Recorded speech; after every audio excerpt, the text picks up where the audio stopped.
And welcome to another episode of Andrew Predicts the Brackets. It's been a yearly tradition here this will be the fourth year that I'll do it for the men. That's next week. This will be the second year that I take my stab at the women's bracket. It's about 4 o'clock Mountain Time here. Actually, all of the championship games have not been played yet. The NCAA title game between Long Island and Sacred Heart has not started yet, but I decided I can still do the pick the bracket segment. The winner of that NCAA title game is not going to really change any of the dynamics in the bracket. The winner of that game will be the 11th seed, and so because there's not going to be anything monumental as a result of that game, just basically who's going to be that team, I decided we can record now all of the games earlier today that did have an impact on how the final set of teams in the 11-team field. All of those have been played out. I guess we can start just with the automatic bids. Again, 5 conferences on the women's side. Wisconsin winning the WCHA title game this afternoon against the Gophers. Good game, 4-3, with Wisconsin scoring the winning goal in the last minute up there at Amsoil. And Minnesota beating Ohio State on Friday to get to the title game. Might have clinched them home ice. We'll get to that, but a good showing for the Gophers in Duluth. Probably the most to play for this weekend at the WCHA final face-off. So they are the WCHA. Wisconsin is the WCHA auto bid. I mean, they would have been the number 1 overall seed even if they would have lost to Duluth on Friday. They were far and away the best team in the women's game this year, and just a gigantic margin over second place Ohio State in the NPI, which is the main factor in pairwise, which determines the seeds and the teams for the women's side as it does the men's side. As I mentioned on previous shows, NPI is the mathematical formula that they use on the women's side in comparison to RPI on the men's side. You can Google, there is some interesting differences between NPI and RPI that I won't get into now. Formula is a little bit different. They also use common opponents and head-to-head. That aspect of pairwise comparisons is the same to the men's side, but there is a bit of a difference, like I said, between NPI and RPI. But that is for a different show, but just trying to set the ground rules there. So, again, Wisconsin, WCHA. For the ECAC, Cornell beating Colgate today in their title game. Cornell was the host school of the ECAC Final Four this past weekend. So they are the champions of the ECAC regular season and tournament champion. So that's Cornell. Atlantic hockey, that was Penn State winning over Mercyhurst today. That did have that was an important title for Penn State, especially for teams on the bubble, St. Lawrence in particular, because if Mercyhurst, if they would have won that game, that would have meant 2 Atlantic teams would have made it, because Penn State was still going to make the field, as you know, they were 7th in pairwise going into that game. So they would have stayed in the field even if they had lost that game, meaning that one of those last ECAC teams would have been knocked out of the tournament if Mercyhurst were able to upset Penn State. But Nittany Lions again winning that tournament, and they are in the field as the lone AHA representative. And then we've got Hockey East. That tournament, the title game was at UConn. UConn was the regular season champ in Hockey East, but they lost in the semifinals, and so they did not have. They had the opportunity to host the title game on their campus site, but that title game was between BU and Northeastern. Went to overtime. BU gets the winner there. They make their first tournament in a while. I think 2015 is what I saw. Watched the end of that one. So BU is the lone Hockey East representative, and then as I mentioned in Newha, that title game the puck has yet to drop as I record here on Saturday afternoon. But Long Island is hosting Sacred Heart. I think I picked Long Island. I'll have to go back. I think I picked them in the last Pick the Field show at the beginning of January.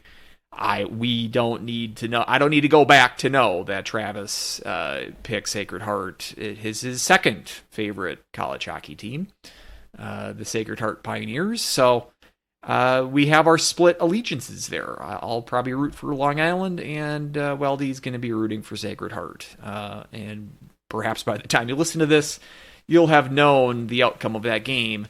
But like I said, whoever does win that game, either way, it's not going to change the makeup of the brackets. That's why I'm going ahead and recording right now. So those are our 5 conference champions. Again, we don't know the actual champion of Newha, but it's sort of an academic call between who makes the field between Sacred Heart and Long Island.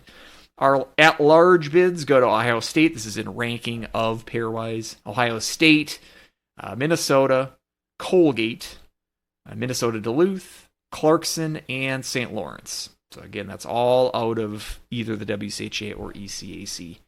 Both of those leagues get 4 teams in. The other 3 conferences just 1 bid leagues. It's been like that the last couple of years. It seems like that's kind of how women's college hockey is structured at this point in terms of power rankings. 2 conferences really do most of the damage and have most of the grand majority of the representation in the tournament. So those are our 11 teams that have made or will make the tournament. Our first task would be to get the seeds in order, obviously different in the women's side rather than the men's side, campus sites for the regionals. And then the Frozen Four this year is at Ritter Arena, home of the Gophers. And so they'll host the Frozen Four, but the top 4 seeds will host the regionals on campus. Wisconsin, number 1 overall seed by a long shot. They're obviously going to be the host of the Madison regional, so to speak. Ohio State will host again as the number 2 seed. Cornell will host as the 3 overall seed, and then Minnesota getting the 4th and final home regional. So they're slotted into the 4th seed. Because it's an 11-team field, we've got sort of a quarterfinal, I guess. I'm not sure. First round matchups in 3 of those 4 regionals. The 4th seed regional is just a regional final, and that's it. There's no first round to get to the regional final. We can pencil that in. It's Minnesota versus Colgate. Colgate being the 5th seed. That ECAC title game had a lot on the line because whoever won that game was going to host the regional as the 3 seed, and whoever lost was going to be dropped down to the 5th seed, meaning they'd have to go on the road to play in the regional final, in this case against Minnesota, the 4th seed. So Colgate losing out on that end of the draw. They'll go to Ritter to face the Gophers, whereas Cornell will host the winner of the 6-11 matchup. That's Minnesota Duluth at the 6th seed. And then the 11th seed is that Newha winner. So either Long Island or Sacred Heart. And I'll put this on the line. Maybe I'll talk to Weldy in our next show about his picks for the regionals. But I'll go out and say Duluth's going to win that game against the Newha champ. But I'll say it's going to be the smallest margin of victory for a Newha school. Long Island making it the first year that Newha got an auto bid in 2023, and then last year Stonehill was the representative out of those out of Newha. It's going to be like a 4 or a 5 goal victory for Duluth, but I'll say it was 7-1 last year with Cornell, and then it was 9-1 Wisconsin over Long Island in 2023. Cornell beating Stonehill last year, I should say. So I think that it's going to be a closer, quote-unquote, game. But I'll put that on the record. So we got Duluth against the Newha champ, and then the winner of that game Again, likely the Duluth. They'll play Cornell at Cornell in Ithaca. The 2C bracket, that's Ohio State, Columbus Regional. So the one question, this is not rocket science, I should put it out there. This is a pretty straightforward exercise. I did not nail the women's field last year, the women's bracket, I should say, last year. I think I overthought it. I know it had to do with, the committee had a decision they could have put Duluth in Madison and then have Penn State play at Columbus against Ohio State, which for travel purposes would have worked out a little better. But they basically just decided to go straight bracket integrity last year. So I think I may have overthought it last year. The only real snag in the field right now, in terms of having to drop a bracket, is you've got the 8-9 matchup, which bracket integrity would have the 8-9 matchup play in the first round. The winner of that would play the 1 seed. But right now you've got Clarkson and St. Lawrence at 8-9, both ECAC teams. They would, I would imagine, try to avoid an interconference game in that first round game.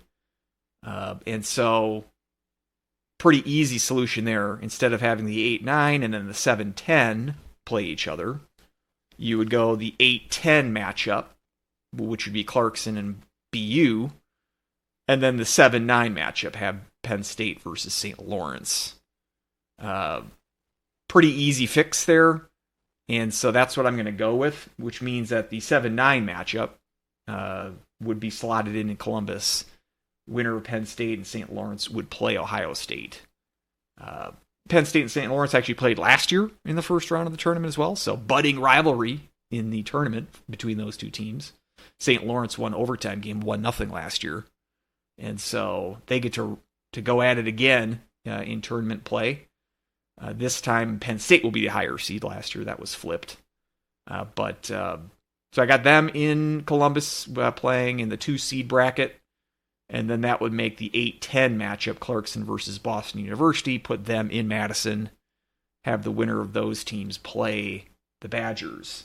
And then, as I said, again, the one that doesn't have a first-round matchup, just has a regional final slated. That's the Minnesota versus Colgate matchup. I hope I nailed it. I don't think this was not difficult at all. If I wake up tomorrow and they put Clarkson versus St. Lawrence, have an interconference matchup as an 8-9 game in Wisconsin's regional, and then they keep the Penn State BU matchup as the 7-10 game, winner of that playing Ohio State, I mean, then I would be convinced that the women's committee is all about straight bracket integrity, because then they would be violating the unwritten rule of avoiding first-round matchups against interconference rivalries.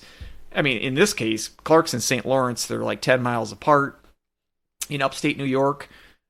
It would be a appealing game, rivalry game, so to speak. I don't see them with as easy a fix as you have just by going 7-9 versus 8, 7-9 and then 8 versus 10.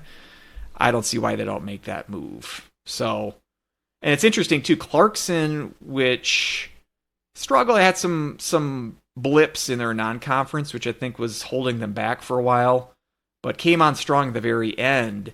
They actually got the 8th seed in pairwise over St. Lawrence, even though St. Lawrence has a higher NPI, and not just a higher NPI, but like a significantly higher NPI, over, 56.8 is St. Lawrence's NPI versus Clarkson's 55.6. So a full point in NPI, which is a pretty big gap. But Clarkson was able to hop them because they won the common opponents metric as well as head-to-head. It really came down to head-to-head. And because those teams are rivals, they play an extra series, not just their league series, but they play another 2 games in non-conference. And it was because of that, those 4 games this year, that Clarkson was able to hop them, even with the lower NPI. But you can make the case that Clarkson's hopping St. Lawrence actually works against them, because they get to play in Wisconsin's bracket, whereas St. Lawrence is losing out, I guess, in the 9th seed position, gets to play in Ohio State's bracket. Now, again, they've got to get past Penn State, which would be a challenge. You'd certainly think Clarkson's got a better first-round matchup than playing Boston University, St. Lawrence, like I mentioned, playing a higher seed in Penn State. But if you're looking at the regional final, I would rather play in Ohio State's bracket than Wisconsin. Again, both Wisconsin and Ohio State are going to be favorites, whoever they play in that regional final. But just interesting how those dynamics played out with Clarkson hopping St. Lawrence, and how they end up with the draws that they respectively should receive when we look at the bracket when it's official tomorrow. But that's what I've got. And I don't think this was difficult, but I want to get a win. I want to nail the bracket because I didn't do it last year. So I'm putting it on the record, and hopefully we will discuss this correctly predicted bracket on the next show. I'll be back next week doing the men's bracket, which is always a little bit more of a chore. But want to get off this tournament season on the right foot by nailing the women's bracket. So that's it for this mini podcast. Still waiting on how the Huskies men's team, how they fare tonight against Duluth. We'll be analyzing all that. We know that they're going to go to Kalamazoo, so we'll preview that series on the next show. But until then, go Huskies. Woo!